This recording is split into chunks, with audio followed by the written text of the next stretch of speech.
नमस्कार, आप देख रहे हैं ND24। मैं हूं आपके साथ सुनील विश्वकर्मा और खास पेशकश मालवा में महाराज में आप सभी का स्वागत है। जैसा कि आप सभी को पता है कि 16 अगस्त से 24 अगस्त तक बीजेपी की जन आशीर्वाद यात्रा चलने वाली है। इस जन आशीर्वाद यात्रा का आगाज हो गया है। लेकिन यदि हम आज की बात करते हैं तो ज्योतिरादित्य सिंधिया की सक्रियता के आखिर क्या मायने हैं। दरअसल बीजेपी की जन आशीर्वाद यात्रा की शुरुआत हो चुकी है और आपको बता दें कि दतिया में मां पीतांबरा के दर्शन के साथ बीजेपी की जन आशीर्वाद यात्रा का आगाज हुआ था। लेकिन अब यदि हम दूसरे पड़ाव की ओर बात करते हैं तो केंद्रीय मंत्री ज्योतिरादित्य सिंधिया जो कि इस यात्रा को मालवा क्षेत्र में आगे ले जाएंगे। देवास शाजापुर से शुरू होकर खंडवा बुरहानपुर होते हुए 19 अगस्त को ये यात्रा इंदौर पहुंचेगी। और इस बीच ज्योतिरादित्य सिंधिया जो कि देवास में मां चामुंडा के दर्शन करेंगे और तस्वीरों के माध्यम से आप देख सकते हैं तो जो तस्वीरें आप इस वक्त टेलीविजन स्क्रीन पर देख रहे हैं, सबसे पहले ये तस्वीरें IND24 आप तक पहुंचा रहा है। लेकिन तमाम बड़े सवाल सामने आ रहे हैं कि ठीक उपचुनाव से पहले ज्योतिरादित्य सिंधिया की सक्रियता के आखिर हम क्या मायने निकाल सकते हैं। तो बीजेपी ने उपचुनाव का बिगुल फूंक दिया है और यात्रा के जरिए जनता से संवाद करने की कोशिश की जा रही है। तो जन आशीर्वाद यात्रा और सियासत लगातार जारी है और मालवा में महाराज की मौजूदगी के आखिर क्या मायने हैं, इस पर आज हम चर्चा करने वाले हैं। तमाम सवाल खड़े हो रहे हैं।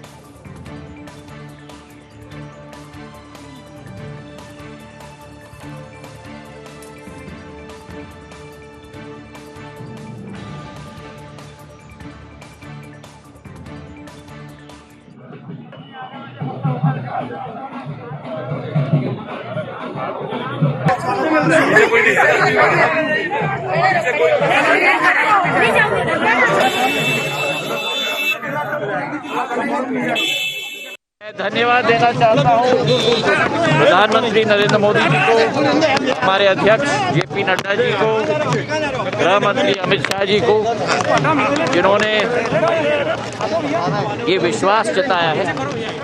जनता की सेवा के लिए तत्पर है, समर्पित है मैं, और मेरी यही कोशिश रहेगी कि नागर विमानन क्षेत्र में भारत को अग्रसर करना प्रधानमंत्री जी के नेतृत्व में, और मेरी देश की जनता और प्रदेश की जनता दोनों की सेवा में पूर्ण रूप से समर्पित रहे। तो आपको बता दें कि सिंधिया की सक्रियता के आखिर मायने क्या हैं। और यदि हम उपचुनाव की बात करें तो ठीक उपचुनाव से पहले जन आशीर्वाद यात्रा की शुरुआत की गई है बीजेपी के द्वारा। लेकिन देखना होगा कि आखिर वो कौन सी योजनाएं हैं, कौन सी वो सरकार की खास बातें हैं जो कि जन आशीर्वाद यात्रा के माध्यम से जनता के बीच ज्योतिरादित्य सिंधिया ले जाने वाले हैं। देवास की ओर चलेंगे, हमारे साथ एहतेशाम कुरैशी जुड़ चुके हैं। और एहतेशाम, मैं जानना चाहूंगा आपसे, जन आशीर्वाद यात्रा एक बड़ा कार्यक्रम 16 से 24 अगस्त तक चलने वाला है। सबसे पहले हम बात करें ज्योतिरादित्य सिंधिया की, जिनकी आज सक्रियता देखने को मिल रही है, आज मौजूद रहने वाले इस यात्रा में, और लगभग इस यात्रा के आगाज भी उन्होंने आज कर ही दिया है। ताजा अपडेट क्या है आपके पास? जी बिल्कुल सुनील जी, मैं अपने दर्शकों को ताजा अपडेट देना चाहूंगा कि जो आशीर्वाद यात्रा है उसकी शुरुआत देवास से ही शुरू हुई और देवास जिले का जो शिप्रा है, जो देवास इंदौर बॉर्डर पे है, यहीं से जो है शुरुआत जो है ज्योतिरादित्य सिंधिया ने आशीर्वाद यात्रा की है। और जिस तरह के जो हम फ्रेम में विजुअल्स या वीडियो हमारे दर्शकों को दिखा रहे हैं कि किस तरह से जोरदार स्वागत देवास में किया गया है, और देवास में यात्रा आ चुकी है और अंदर शहर में पहुंच चुकी है और जगह जगह मंच लगाकर भव्य स्वागत जो है इस यात्रा का किया जा रहा है। और सुनील, मैं ये भी बताना चाहूंगा अपने दर्शकों को कि इस दौरान जो है सुरक्षा के भी जो है पुख्ता इंतजाम किए गए हैं और इतने अधिक तादाद में जो है यहाँ पर भाजपा के कार्यकर्ता और पदाधिकारी यहाँ पर मौजूद है कि जो लगातार स्वागत कर रहे हैं। और अभी जो है फिलहाल शहर में यात्रा पहुंच चुकी है और अभी कुछ ही देर में एक प्रेस वार्ता भी जो है संबोधित करेंगे। उसके बाद देवास की प्रसिद्ध माता टेकरी पर भी दर्शन करने ज्योतिरादित्य सिंधिया जी पहुंचेंगे और उसके बाद ये यात्रा में बताना चाहूंगा सुनील के देवास के एबी रोड से होती हुई सीधी शाजापुर पहुंचेगी। जी सुनील। बिल्कुल, मैं ये जानना चाहूंगा, ग्राउंड जीरो पर आप मौजूद हैं, लेकिन यदि हम कार्यकर्ताओं की बात करते हैं या जनता की बात करते हैं तो इससे आशीर्वाद यात्रा को लेकर कितना उत्साह उनमें देखने को मिल रहा है। और यदि आप तस्वीरें भी अगर हम तक पहुंचा सकें, तस्वीरें दिखा सकें तो दिखाएं। जी बिल्कुल सुनील, मैं बताना चाहूंगा कि इस वक्त मैं एबी रोड पर मौजूद हूं। यहाँ से जो है यात्रा अभी चंद मिनट पहले ही जो है निकल चुकी है, क्योंकि काफी बड़ा काफिला है और काफिला जो है आगे बढ़ता जा रहा है। और ज्योतिरादित्य सिंधिया की जो एक आशीर्वाद यात्रा है, और ठीक जिस तरह से आपने अभी कहा कि उपचुनाव के पहले इस यात्रा का जो शुरुआत हुई है, और 3 दिवसीय यात्रा की जो शुरुआत देवास से हुई है, तो अब जो जिस तरह से अगर हम बात करें और कार्यकर्ता की आपने कहा, तो कार्यकर्ता भी जो है लगातार जो है स्वागत करते हुए यहाँ दिखाई दे रहे हैं। बड़े बड़े मंच जो है लगाए गए हैं, और चूंकि अगर अब इस यात्रा की शुरुआत आज अल सुबह ही जो है देवास जिले से हुई है, तो देवास शहर में अभी जो है यह यात्रा जाएगी जगह जगह। उसके बाद जो है शाजापुर भी जाएगी, और शाजापुर के बाद अन्य जिलों में जो है 18 और 19 तारीख का एक कार्यक्रम है। चलिए बिल्कुल एहतशाम, ये कोशिश करिएगा कि जैसा कि आपने बोला कि यात्रा आगे निकल चुकी है, तो आप भी कोशिश करिए कि थोड़ा आगे जाइए, और यदि विजुअल्स हो सकें तो हम दर्शकों को दिखाएंगे कि आखिर इस यात्रा का महत्व कितना है बीजेपी के लिए, और बड़ा काफिला भी हम देखना चाहेंगे। तो आप हमारे साथ जुड़े, आपका धन्यवाद। लेकिन कोशिश ये करिएगा कुछ देर बाद हम आपसे फिर संपर्क करेंगे, ताकि आप उस यात्रा के करीब जा सकें और देख सकें कि आखिर उस दौरान क्या कुछ देखने को मिल रहा है, उस यात्रा में क्या कुछ खास है। और एक बार फिर हम जोड़ने की कोशिश करेंगे एहतशाम को। और इस बीच हमारे साथ स्टूडियो से प्रबंध संपादक, हमारे मैनेजिंग एडिटर मनोज सैनी जी भी जुड़े हुए हैं। मनोज सर, सबसे पहले समझना चाहूंगा, मालवा में महाराज की मौजूदगी के आखिर क्या मायने हम निकाल सकते हैं, साथ ही साथ जन आशीर्वाद यात्रा एक कितना बड़ा बदलाव हमें देखने को मिलेगा? देखिए, आशीर्वाद यात्रा, जन आशीर्वाद यात्रा भारतीय जनता पार्टी की पहले भी निकलती रही। आपको याद होगा शिवराज जी ने बड़ी लंबी यात्रा की थी, हम उनके साथ भी थे, और ये फिर एक शुरुआत हुई है। लेकिन उपचुनाव से ठीक पहले और भारतीय जनता पार्टी ने एक रणनीति के साथ अकेले ज्योतिरादित्य सिंधिया मालवा में रहेंगे। बाकी हमने देखा कल पीताम्बरा में एसपीएस सिंह पहुंचे थे, उन्होंने मां के दर्शन किया, और उसके बाद ग्वालियर चंबल में वो पूरी यात्रा करेंगे। लेकिन दूसरी तरफ बीरेंद्र खटीक भी है जो एक और यात्रा करने जा रहे हैं, उनकी शुरुआत भी हो रही है आज से, तो वो भी दिखाई देंगे। लेकिन जब मालवा में महाराज यानी ज्योतिरादित्य सिंधिया जब पहुंचे हैं, तो एक अलग तरह का माहौल देखने को मिला। और ज्योतिरादित्य सिंधिया एक चार्मिंग लीडर है, जैसे शिवराज जी जनता से जुड़े हुए लीडर है, वैसे ही ज्योतिरादित्य सिंधिया है। और इसीलिए जब कांग्रेस, आप याद करेंगे 2018 के चुनाव को, कि सबसे ज्यादा यदि कहीं लोग पहुंचा करते थे, भीड़ रहा करती थी, तो वो सिंधिया के दौरे, सिंधिया जहां भी सभाएं लेते थे वहां दिखाई देते हैं, और सिंधिया के चेहरे को लोग देखना भी चाहते हैं। तो वो नजर भी आ रहा है, जिस तरह की तस्वीरें हमारे संवाददाता अलग अलग स्थानों से पहुंचा रहे हैं सुनील जी। लेकिन निश्चित रूप से इसके मायने बड़े गहरे हैं, क्योंकि मालवा और चंबल, ग्वालियर 2 ऐसे स्थान हैं जो सिंधिया स्टेट का, जहां पे खासा दखल रहा है। मालवा तो सिंधिया स्टेट का स्टेट ही माना जाता है, मालवा पूरा, चाहे उज्जैन की बात करें, इंदौर की बात करें, या फिर मंदसौर तक सिंधिया का अच्छा खासा प्रभाव है उस क्षेत्र में। और इसीलिए भारतीय जनता पार्टी ने उनको मालवा का जिम्मा सौंपा। मालवा ही नहीं बल्कि वो निमाड़ में भी जाएंगे, क्योंकि चुनाव खंडवा बुरहानपुर में होना है, एक लोकसभा सीट का।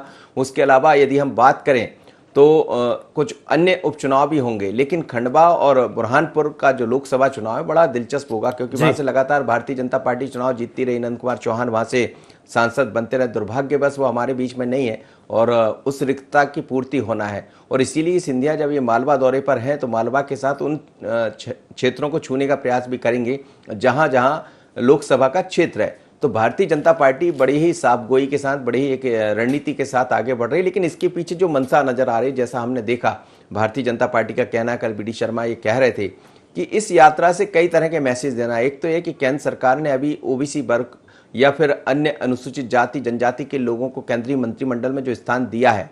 दूसरा, जो नए मंत्री बने हैं तो उनको वाकिफ कराना, उनको परिचय कराना जनता के बीच में। तो 2 तरह की चीजें होंगी। एक तो जनता के बीच में जब नए मंत्री पहुंचेंगे तो किसकी यात्रा में कितने लोगों को कैसा सम्मान मिला, तो इससे कि ये साफ हो जाएगा कि किसकी छवि कैसी है। चाहे बीरेंद्र खटीक साहब की बात करें, या फिर एसपीएस सिंह की बात करें, या ज्योतिरादित्य सिंधिया की बात करें, तो वो जो एक जनता का हुजूम, जनता के प्रति जो समर्पण दिखाई देगा जनता का भारतीय जनता पार्टी के प्रति, तो बीजेपी मापना भी चाहती है इन जन आशीर्वाद यात्रा के जरिए कि हम कहाँ किस पोजीशन में हैं। क्योंकि अभी हमने देखा कि कोविड की लहर आई, और कोविड की सेकेंड लहर के बाद तमाम तरह के सवाल जवाब भी हुए। हालांकि सरकार ने व्यापक इंतजाम किए, व्यवस्थाएं की, और आज हम देख रहे हैं कि तीसरी लहर की सरकार ने व्यवस्था ऑलरेडी कर रखी है।